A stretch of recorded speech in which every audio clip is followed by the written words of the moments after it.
বাংলাদেশের জুলাই বিপ্লব বা জুলাই অভ্যুত্থান বা ছাত্র জনতার অভ্যুত্থান বলতে ২০২৪ সালের জুলাই আগস্ট মাসে আওয়ামী লীগ সরকার পতনের এক দফা দাবিতে ছাত্র জনতার গণ আন্দোলনকে বোঝায়। ২০২৪ সালে কোটা সংস্কার আন্দোলন সরকারের দমনের মুখে পড়ে, যার ফলে সেই আন্দোলন রূপান্তরিত হয়ে ছাত্র জনতার এক দফার গণ আন্দোলনে পরিণত হয়। এই আন্দোলনের ফলে আওয়ামী লীগ শাসিত শেখ হাসিনার সরকারের ন্যাক্কারজনক পতন ঘটে। ২০১৮ সালে সরকারি চাকুরিতে কোটা সংস্কার আন্দোলন শুরু হয়। এই আন্দোলনের মূল দাবি ছিল ৫৫% কোটা বাতিলের। পরবর্তীতে সরকার কোটা বাতিল করে প্রজ্ঞাপন জারি করেছিল, কিন্তু ২০২১ সালে কয়েকজন মুক্তিযোদ্ধার সন্তান এই রায়ের বিরুদ্ধে হাইকোর্ট বিভাগে আপিল করে। বাংলাদেশ সুপ্রিম কোর্টের হাইকোর্ট বিভাগ ২০১৮ সালের ৪ অক্টোবর বাংলাদেশ সরকারের জারি করা কোটা বাতিলের পরিপত্রকে অবৈধ ঘোষণার পর কোটা সংস্কার এই আন্দোলনে তৎকালীন শেখ হাসিনা মন্ত্রিপরিষদ আওয়ামী লীগ সরকার দমন পীড়ন শুরু করলে এটি অসহযোগ আন্দোলনে রূপ নেয়। প্রথম দিকে কোটা সংস্কার আন্দোলন কেবল সভা সমাবেশের সীমাবদ্ধ ছিল। সভা সমাবেশের মধ্যে সীমাবদ্ধ থাকলেও ১৪ জুলাই প্রধানমন্ত্রী শেখ হাসিনার তার এক বক্তব্য কোটা আন্দোলনকারীদের রাজাকারের নাতিপুতি হিসেবে অবহিত করেন। মুক্তিযুদ্ধের সন্তান নাতিপুতিরা কেউ মেধাবী না, যত রাজাকারের বাচ্চারা নাতিপুতি হলো মেধাবী, তাই না? যুদ্ধে কিন্তু মুক্তিযোদ্ধারাই জয়ী হয়েছিল, রাজাকাররা জয়ী হয় নাই। প্রধানমন্ত্রী নিজেই শিক্ষার্থীদের যারা আন্দোলন করতেছে তাদেরকে রাজাকার হিসেবে অভিহিত করেছে।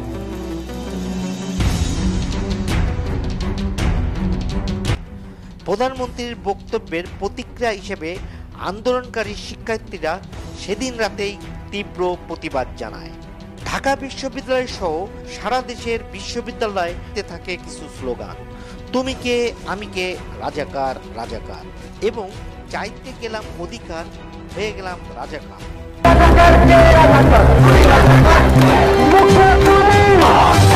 পরদিন ১৫ জুলাই আওয়ামী লীগ সরকার ও সরকারের বিভিন্ন কর্মকর্তা মন্ত্রী শিক্ষার্থীদের বিরুদ্ধে মুক্তিযুদ্ধের চেতনা নষ্ট করার অভিযোগ আনে। একই দিন দেশের বিভিন্ন স্থানে আন্দোলন হয়। আইন শৃঙ্খলা নিয়ন্ত্রণের জন্য পুলিশ লাঠি, রাবার বুলেট দিয়ে হামলা করে। এসব হামলায় ১৬ জুলাই থেকে আন্দোলন তীব্র থেকে তীব্রতর হয়। ১৬ জুলাই বেগম রোকেয়া বিশ্ববিদ্যালয়ের ছাত্র আবু সাইদ পুলিশের গুলিতে নিহত হলে আন্দোলন অতি দ্রুত পুরো দেশের আনাচে কানাচে ছড়িয়ে পড়ে। ১৬ জুলাই থেকে আন্দোলন তীব্রতর হতে শুরু করে। ২৯ জুলাই চূড়ান্ত সংঘর্ষে ঢাকা শহরের বিভিন্ন অঞ্চলে ছাত্র জনতার উপর পুলিশের হামলা হয়, যা শিক্ষার্থীদের ক্রোধকে আরও উস্কে দেয়। এরই মাঝে দেশের শিক্ষা প্রতিষ্ঠানগুলো বন্ধ করে দেয় সরকার। সারা দেশে ইন্টারনেট প্রায় বন্ধ করে দেওয়া হয়। এতে সামাজিক যোগাযোগ মাধ্যমগুলো থেকে মানুষ বিচ্ছিন্ন হয়ে যায়। চোরাগোপ্তা হামলা ও অগ্নিসংযোগের মতো ঘটনা ঘটতে থাকে। তা সত্ত্বেও অঞ্চলভিত্তিক সমন্বয়কদের নেতৃত্বে দেশের বিভিন্ন জায়গায় সংঘর্ষ ছড়িয়ে পড়ে এবং পরিস্থিতি নিয়ন্ত্রণের বাইরে চলে যায়।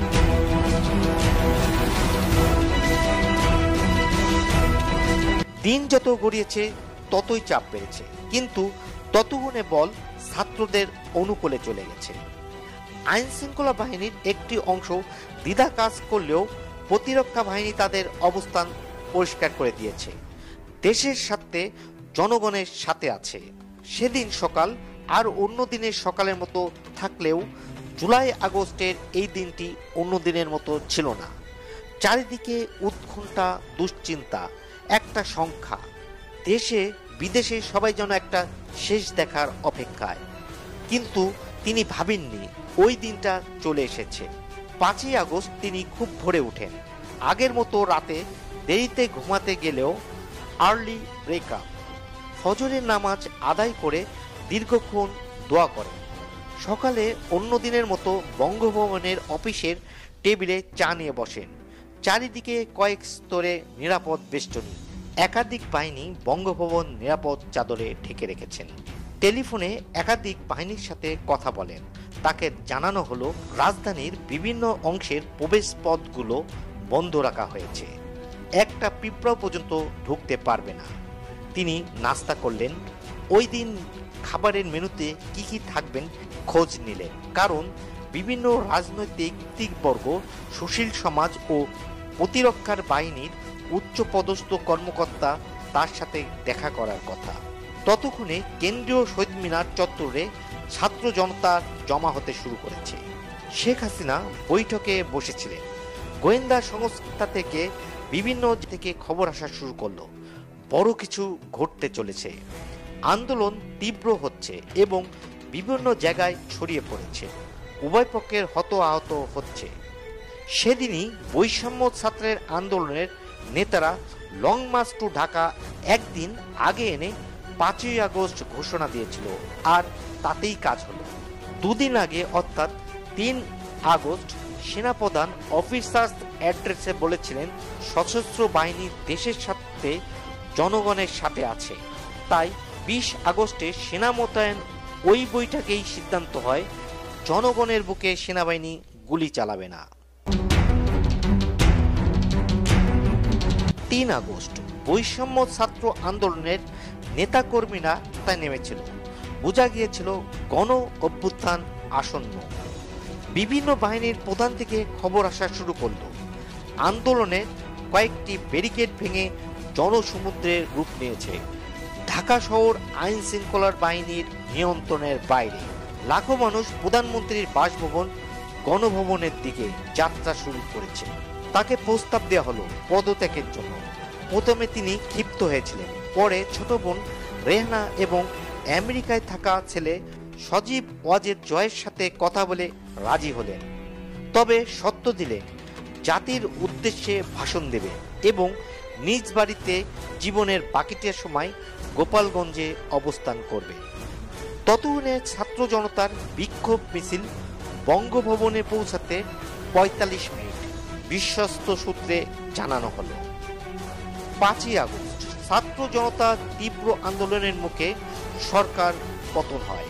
প্রধানমন্ত্রী শেখ হাসিনা তার পদত্যাগপত্র রাষ্ট্রপতির নিকট জমা দিয়ে সেনাবাহিনীর সহায়তায় হেলিকপ্টার যোগে ভারতের দিল্লিতে চলে যান, যার ফলে প্রধানমন্ত্রীবিহীন চলমান সংসদ ভেঙে যায় এবং অচল হয়ে যায়। ফলে বাংলাদেশ সাংবিধানিক সংকটে পড়ে। এর কয়েকদিন পরে বাংলাদেশের নোবেল বিজয়ী অর্থনীতিবিদ ডক্টর মোহাম্মদ ইউনূসকে প্রধান উপদেষ্টা করে একটি অন্তর্বর্তীকালীন সরকার গঠন করা হয়।